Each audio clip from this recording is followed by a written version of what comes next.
आज की क्लास में हम सीखेंगे ऑप्टिमैलिटी टेस्ट करना using stepping stone method. Optimality test का मीनिंग क्या होता है, इसका पर्पस क्या है, इसके ऊपर डिटेल क्लास हम कंडक्ट कर चुके हैं। अगर आपने अभी वो क्लास नहीं देखी है तो डिस्क्रिप्शन में मैंने लिंक दे दिया है, आप उस लिंक के थ्रू क्लास को रेफर कर सकते हैं। ये एग्जांपल हमारे पास अवेलेबल है, इस एग्जांपल की हेल्प से हम स्टेपिंग स्टोन मेथड को समझते हैं। देखिए यहाँ पर हमारे पास उसने इनिशियल बेसिक सॉल्यूशन कैलकुलेट करके दिया हुआ है, हमें क्या करना है, हमें इसकी ऑप्टिमैलिटी को चेक करना है।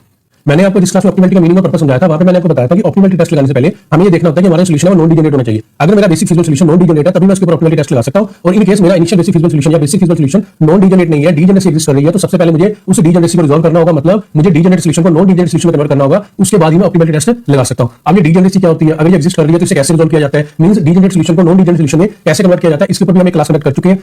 अगर आपने अभी वो क्लास नहीं देखी है तो मैंने डिस्क्रिप्शन में उसका लिंक भी दे दिया है, आप उसे रेफर कर सकते हो। तो मैंने आपको बताया था कि हम कब बोलते हैं कि हमारा बेसिक फिजिकल सॉल्यूशन है वो नॉन डीजेनरेट है, उसके लिए हम दो प्रॉपर्टीज देखते हैं। अगर हमारे पास उस सॉल्यूशन में दो प्रॉपर्टीज मिल रही है तभी हम कहेंगे कि हमारा जो सॉल्यूशन है वो नॉन डीजेनरेट है। आप दोनों प्रॉपर्टीज को यहाँ पे चेक कर लेते हैं। फर्स्ट प्रॉपर्टी हमारे पास क्या है कि हमारी जो m + n - 1 की वैल्यू इसके बराबर होनी चाहिए नंबर ऑफ एलोकेशंस की। तो m का मतलब मैंने आपको क्या बताया कि m रिप्रेजेंट करता है हमारे पास नंबर ऑफ रोज को। तो देख लेते हैं यहाँ पे हमारी नंबर ऑफ रोज कितनी है, 1 2 और 3। हमारे पास कितनी रोज है, 3 रोज है, तो यहाँ पे m की वैल्यू क्या आ जाएगी 3, तो यहाँ पे लिख देते हैं 3।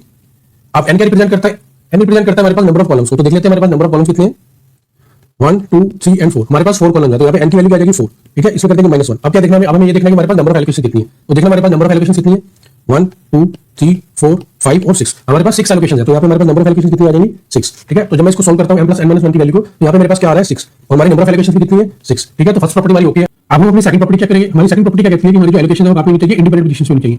तो इस टेबल में हमारे पास एलोकेटेड सेल कौन-कौन से हैं, एक तो ये सेल एलोकेटेड है, एक ये वाला सेल एलोकेटेड है, ये वाला सेल एलोकेटेड है, ये वाला सेल भी एलोकेटेड है, ये भी हमारा एलोकेटेड सेल है और ये भी हमारा एलोकेटेड सेल है। ये जो मैंने ग्रीन कलर से हाईलाइट करे हैं ये हमारे क्या है, एलोकेटेड सेल है। आप यहाँ पे चेक कर सकते हो जितने भी हमारे एलोकेटेड सेल्स हैं या जो हमारे सेल्स हैं जहाँ पे हमने एलोकेशन करी हुई है, वहां पे अगर आप लूप ड्रॉ करके देखोगे तो किसी भी सेल से लूप ड्रॉ नहीं हो पा रही। तो इसका मतलब जो भी हमारे एलोकेटेड सेल्स हैं, जो भी हमारी एलोकेशंस हैं, वो हमारी इंडिपेंडेंट पोजीशंस पे ही है।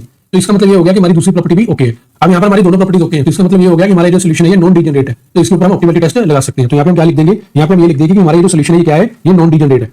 तो अब हम क्या करेंगे, अब हम ऑप्टिमैलिटी टेस्ट लगाएंगे और क्वेश्चन की रिक्वायरमेंट है कि स्टेपिंग स्टोन मेथड लगाना है, तो हम ऑप्टिमैलिटी टेस्ट लगाएंगे using stepping stone method. Stepping stone method में हम सबसे पहले क्या करते हैं, अपॉर्चुनिटी कॉस्ट निकालते हैं फॉर अनएलोकेटेड सेल। जो हमारे अनएलोकेटेड सेल हैं, जिनको अनऑक्युपाइड सेल भी बोल देते हैं, वाटर सेल भी बोल देते हैं और एम्प्टी सेल्स भी बोल देते हैं, हम उनकी क्या करते हैं, अपॉर्चुनिटी कॉस्ट निकालते हैं।